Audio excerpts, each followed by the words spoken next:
Hello and welcome to my channel. In this video series, we are going to debunk the Quran and explain how much of the standard Islamic narrative was created. Today we are going to set the foundations for the rest of the series, beginning with the background of the Quran.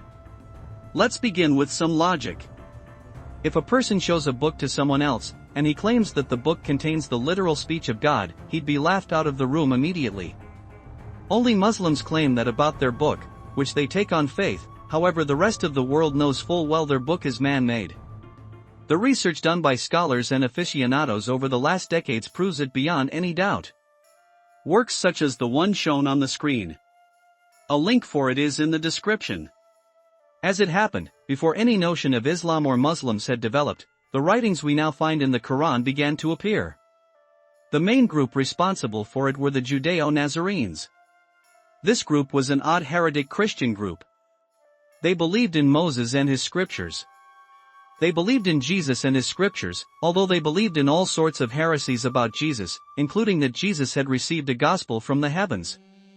This group believed that God and the Messiah were one, and they were confused about the Holy Spirit, as they explained on this verse on the screen. The preacher tells the listeners that the Spirit is of the affair of God, and humans have been given little information about it. That inspires the confusion about Jibreel, which we will discuss in a future video.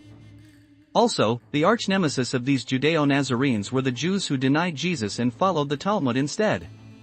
We see that all over the Quran when we remove the standard Islamic narrative from it. The preacher whose instructions became the foundations of the Quran wanted his fellow Jews, as well as everyone else, to accept the scriptures from Moses and from Jesus, and he condemned the Talmud as demonic and as an association with God. The format of these teachings are the reason why many verses in the Quran begin with, "they say," or simply, "say." These verses were apologetic tools. A preacher was teaching his new preachers what the Talmudic Jews would tell them, and how to refute their claims.